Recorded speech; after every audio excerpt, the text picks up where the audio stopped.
नमस्कार, capital TV देख रहे हैं आप। मैं हूं आपके साथ पूजा। बांग्लादेश में शेख हसीना का तख्ता पलट होने के बाद से देश की कमान मुख्य सलाहकार प्रोफेसर मोहम्मद यूनुस के हाथ में है। भारत के साथ पड़ोसी देश के संबंध में दरार भी आई है। इसको लेकर मोहम्मद यूनुस का कहना है कि बांग्लादेश और भारत के बीच अच्छे संबंध बनाए रखने के अलावा कोई विकल्प नहीं है, क्योंकि संबंधों में कुछ खामियां थी और ये दुष्प्रचार के कारण आई थी। पर सवाल यह है कि मोहम्मद यूनुस अचानक से इतने नरम क्यों पड़ गए हैं, क्यों भारत के आगे गिड़गिड़ा रहे हैं। खबर यह भी है कि मोहम्मद यूनुस की सरकार अप्रैल में बैंकॉक में होने वाले बिम्स्टेक शिखर सम्मेलन में प्रधानमंत्री मोदी के साथ बैठक की मांग कर रहे हैं। यूनुस पीएम मोदी से मुलाकात करना चाहते हैं, रिश्ते सुधारना चाहते हैं। लगता है मोहम्मद यूनुस को समझ में आ गया कि बांग्लादेश की भलाई इसी में है कि वो भारत के साथ संबंध सुधारे। तो आज बांग्लादेश में यूनुस की बढ़ती मुसीबत, पीएम मोदी से मुलाकात की कोशिश, तो वहीं दूसरी तरफ शेख हसीना का बार बार ये कहना कि वो वापस अपने मुल्क बांग्लादेश जरूर लौटेंगी। तो आज इन्हीं तमाम मुद्दों पे चर्चा करेंगे। मेरे साथ स्टूडियो में मौजूद हैं कैपिटल टीवी के editor in chief doctor Manish Kumar. Doctor साहब, बहुत बहुत स्वागत है आपका। धन्यवाद। अभी ताजा क्या स्थिति है बांग्लादेश में और मोहम्मद यूनुस पीएम मोदी के सामने क्यों गिड़गिड़ा रहे हैं? देखिए, मोहम्मद यूनुस की वो हालत हो गई है कि जो व्यक्ति दलदल में गिर गया और दलदल से निकलने के लिए छटपटाते जा रहा है, बिना ये समझे हुए कि दलदल में एक बार आप फंस गए, जितना ज्यादा आप छटपट करेंगे उतना जल्दी दलदल के अंदर समा जाएंगे। कोई एक समस्या हो यूनुस की, तब तो बात समझ में आए। ये चारों तरफ से घिर गए। कैपिटल टीवी के दर्शकों को मैं पहले से ही कह रहा था कि ये चलने वाला नहीं है। अब देखिए, तो खबर भी चलाना बंद कर दिया ये रवीश कुमार, राजीव अंजुम, ये वो शर्मा, वाजपेयी, ये सारे लोग का पूरा जो गैंग है, जो नाच रहे थे कि जो अंडर गारमेंट्स लहरा रहा था, ये जंगली बंगाली सब ढाका के अंदर, वो कह रहे थे कि this is an expression of freedom. वो खुशियां मना रहे थे, आ गई डेमोक्रेसी। चुनाव ही नहीं होने वाला। कहा यह गया था कि 3 महीने में चुनाव होंगे। चुनाव तो दूर दूर नहीं है। अब जिन छात्रों ने सड़कों पे हिंसा भड़काई, ये जो बवाल गैंग जो था, जो अमेरिकन डीप स्टेट से पैसे खाकर, उनके इशारे पे अब तो यूएन का भी नाम आ रहा है कि यूएन की एजेंसियों का भी इस्तेमाल किया, बांग्लादेश में हिंसक आंदोलन करने के लिए। बार बार समझ लीजिए, चाहे वो हिंदुस्तान हो, श्रीलंका हो, पाकिस्तान हो, बांग्लादेश हो, दुनिया का कोई भी कोना हो, हिंसक आंदोलन से हिंसक सरकारें बनती है, अहिंसक आंदोलन से डेमोक्रेटिक सरकार बनती है। प्लेन बात, इसको समझ लीजिए। ये चूजे, ये तो हिंसा फैला रहे थे, डेमोक्रेसी की आवाज उठाई और पीछे हिंदुओं को काटने लग गए। आगे स्टूडेंट का चेहरा था, पीछे जिहादी, वो सारा प्लान कर रहे थे। तो अब क्या हुआ? तो खैर, वो तो कहानी खत्म हो गई। अभी जो नई खबर आ रही है जी, बांग्लादेश की आर्मी 2 हिस्से में बट गई है। मुस्लिम देशों में एक और दिक्कत है ना, ये पाकिस्तान की हालत क्यों हुई है? It is very difficult to have a professional army within Islamic state.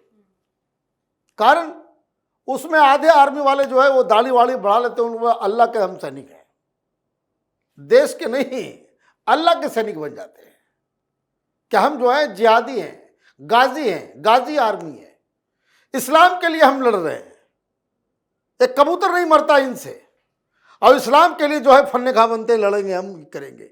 तो हुआ क्या? ये क्यों होता है? क्योंकि हिंदुस्तान के साथ तो रिश्ते खराब हो गए, हमने बहुत सारी चीजें बंद कर दी। इनको गुमान था भाई पाकिस्तान मदद करेगा, चाइना मदद करेगा, अमेरिका मदद करेगा, उसमें जो बाइडेन की सरकार थी। बांग्लादेश के रिपोर्ट्स बता रहे हैं कि लगातार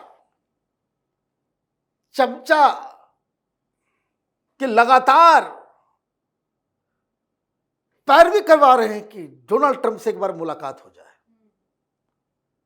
व्हाइट हाउस की तरफ से यह साफ कहा गया कि भाई ऐसा है, पहले प्रधानमंत्री मोदी से सॉर्ट आउट करो सारा चीज, यहां टाइम नहीं है, यहां बड़ा बड़ा यहां मामला चल रहा है, यहां चीन को निपटाने की तैयारी चल रही है, वहां कनाडा फंसा हुआ है, मैक्सिको फंसा हुआ है।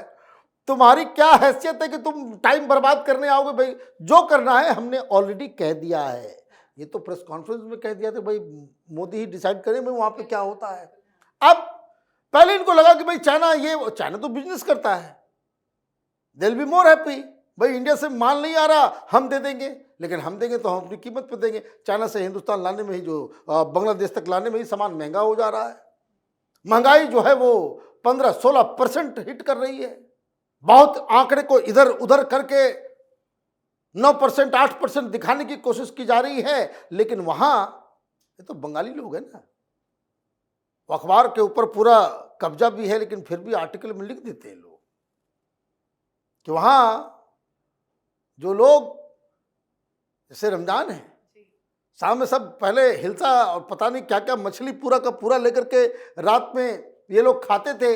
अभी बताया जा रहा है कि पीसेस में खरीदा जा रहा है, जैसे चिकन मटन खरीदते हैं ना, आधा किलो 1 किलो, उस हिसाब से 200 ग्राम 300 ग्राम मछली, जो जितना तो फेंका जाता होगा घर में, क्योंकि इस तरह की स्थिति हो गई है। अब दिक्कत क्या है कि एक इकोनॉमिक रिलीफ नहीं मिल पाया, कर्ज नहीं मिल पा रहा। आर्मी ने पहले ही, आर्मी चीफ ने साफ आकर के कह दिया कि ये जो बर्दाश्त के बाहर है, जिस तरीके से तुम लोग तमाशा कर रहे हो, लास्ट वार्निंग उन्होंने दिया, आर्मी चीफ। दूसरी तरफ अमेरिका के सहारे ये सारा कुछ हुआ था, वहां सरकार बदल गई। अब एक और मुसीबत, जिन छात्रों ने तथाकथित, जिन लोगों ने आंदोलन किया था, यूनिस को बिठाया था, अब वही लोग कह रहे हैं इलेक्शन कराओ, हमने पार्टी खोल ली। उन लोगों ने एक पार्टी खोल ली है कि हो गया बुड्ढे, अब हम नहीं तुम्हारा मानेंगे, अब हम फौरन इलेक्शन बताओ और उसके बाद हम। दिक्कत क्या हो रही है? दिक्कत ये हो रही है कि खबर ये आ रही है कि जो पुराने आर्क राइवल्स थे, अवामी लीग और बीएनपी है ना, खालिदा जिया और शेख हसीना, इनके लोग लंदन में गुपुर चुपुर बातचीत कर रहे हैं कि भाई ये तो बड़ा गजब हो जाएगा, हम लोग ट्रेडिशनल पॉलिटिकल पार्टी हैं, हम लोग तो सीन से ही बाहर हो जा रहे हैं, अब यूनुस एक पार्टी बना लेगा, ये छात्रों ने एक पार्टी बना ली, वो जमाते इस्लामी वाली पार्टी जो है वो आजकल सबसे ज्यादा पावर में है, सड़कों पे उसका ही राज है। तो जमात वाले अलग, ये छात्र वाले अलग, यूनुस अलग, हम लोगों की क्या स्थिति होगी? हम लोग तो कभी, तो इसका मतलब यह है कि पॉलिटिकल चर्निंग चल रही है। और इसका नतीजा क्या हो रहा है? इसका नतीजा ये हो रहा है कि जैसे कि अब सब कुछ खत्म होने वाला है, तो शेख हसीना के लोग भी अब सड़कों पे आकर के और बार बार शेख हसीना की तरफ से भी, सोशल मीडिया हो या फेसबुक हो या ट्विटर है, बार बार मैसेज आता है कि मैं वापस आऊंगी, मैं वापस इसका आऊंगी। मतलब है दिल्ली में कुछ बातचीत हो रही है। डोभाल साहब बांग्लादेश के काउंटर पार्ट्स के साथ बहुत सारी मीटिंग कर रहे हैं, हथियार का ऑर्डर दिया जा रहा है। हालांकि बहुत सारी चीज़ें आप समझ लीजिए कि भाई वहाँ की आर्मी ऑलरेडी पीछे घसक रही है। वो म्यांमार से जो है वो अराकान आर्मी घुस घुस के इनके इलाके को कब्जा कर रहा है, ये चुप है, आपके पास तो सामर्थ्य नहीं है। अब इनको ये समझ में आ रहा है कि बिना इंडिया के तो काम चलेगा नहीं, तो प्रधानमंत्री मोदी से अर्जी लगा रहे हैं कि बिम्स्टेक के मीटिंग में बैंकॉक में जो है हम लोग बैठ के बातचीत करेंगे। क्या लगता है पीएम मोदी मुलाकात के लिए समय देंगे? देखिए, मिलने में कोई दिक्कत नहीं है। हाँ। मिलने में कोई दिक्कत नहीं है, मिलना, भाई पड़ोसी तो बदला जाएगा नहीं, लेकिन उस मीटिंग में इनको इनकी हैसियत दिखाना जरूरी है कि बिना हिंदुस्तान के आप एज ए नेशन आप सरवाइव नहीं कर पाओगे।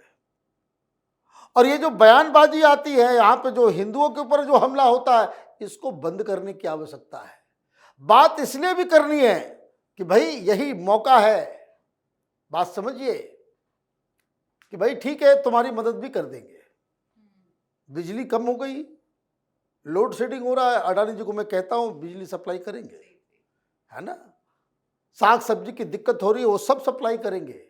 लेकिन अपने 2 करोड़ 3 करोड़ जो छोड़ रखे हैं बांग्लादेशियों को, उसको हम भेजेंगे तो बॉर्डर खोल करके अपने यहां ले लेना। This is how it works. रिश्ते खराब हैं, सुधारना आप भी चाहते हो, हम भी चाहते हैं, एट व्हाट कॉस्ट। हर चीज का एक तो कॉस्ट होगा ना। तो ये हिंदुस्तान के फेवर में ही होगा कि भाई जो लोग यहां से हमने चिन्हित कर दिया, ये बांग्लादेशी लेकर के जाओ, वापस नहीं आएगा। जी, उसके खिलाफ बहुत तेजी से कार्रवाई भी दिल्ली में। अच्छा, दिल्ली में कार्रवाई हो रही है। मुझे तो लग रहा है कि ये डोभाल साहब दिमाग लगाते हैं ना। डोभाल साहब की बैठक हो चुकी है वहां बैठक हो चुकी है ढाका में, कि भाई यहां से भेजेंगे, उसको ये करना है, तुम्हारी मदद कर देंगे। भाई हमें क्या फर्क पड़ता है कि वहां शेख हसीना बैठे, वहां यूनुस बैठे, या फिर खालिदा जिया बैठे, या कोई स्टूडेंट बैठे, उससे क्या हमें कोई फर्क नहीं पड़ता। हमारा नेशनल इंटरेस्ट किसमें सबसे ज्यादा सॉल्व होगा वो हमें। और ये इस तरह की रिपोर्टिंग में देखता हूं, चाइना से हाथ मिला रहा है, पाकिस्तान से हाथ, भाई वहां पे पाकिस्तान की वजह से ही तो प्रॉब्लम हो रहा है। वहां जमाते इस्लामी और पाकिस्तानी ये जो जिहाद इस्लाम को लेकर के कर रहे हैं, इसी वजह से तो आर्मी 2 फार में बट गई, कि एक जो अपने आप को प्रोफेशनल आर्मी समझती है, और दूसरा जो है, तो ये क्राइसिस का समय है। जो हमने शुरू से कहा कि भाई ये यूनुस के पास ना वो लेजिटिमेसी है, वो तो ना इलेक्टेड है ना इलेक्टेबल है, और वो सरकार के सिर पे बैठा हुआ है। He has no legitimacy. और जब किसी लीडर को लेजिटिमेसी नहीं होती, वो इस तरह के क्राइसिस सिचुएशन को हैंडल नहीं कर सकता। तो ये जो बांग्लादेश में हो रहा है, ये मुझे लग रहा है कि डोभाल साहब ने, प्रधानमंत्री मोदी ने बांग्लादेश के साथ क्या करना है, कैसे ट्रीट करना है, कैसे हमारे फायदे में सारी चीजें हो, ताकि ये बांग्लादेशी जो हिंदुस्तान को धर्मशाला बना करके बैठे हुए हैं, उनको कैसे वापस भेजा जाए, ये सारी स्ट्रेटजी बन के तैयार है। 10-15 दिन में आई थिंक कि this whole action will be rolled out. बिल्कुल, बहुत बहुत धन्यवाद सर समझाने के लिए। धन्यवाद। तो बांग्लादेश की अंतरिम सरकार के प्रमुख मोहम्मद यूनुस ने साफ कर दिया है कि उनके पास भारत के साथ अच्छे संबंध रखने के अलावा कोई और रास्ता नहीं है। यूनुस के सुर अब नरम पड़ते दिखाई दे रहे हैं। साथ ही डोनाल्ड ट्रंप के प्रशासन से भाव नहीं मिलने के बाद मोहम्मद यूनुस को यह समझ में आ गया कि अमेरिका से अब उस तरह की मदद नहीं मिल सकती जैसा बाइडेन प्रशासन के समय मिल रहा था, और ना ही भारत कभी गलत चीजों के साथ खड़ा हो सकता है, ना ही पीएम मोदी यूनुस का साथ दे सकते हैं। और यही वजह है कि यूनुस पीएम मोदी के आगे गिड़गिड़ा रहे हैं। तो आपकी क्या कुछ राय है, कमेंट करके लिखिएगा। देखते रहिए कैपिटल टीवी। नमस्कार।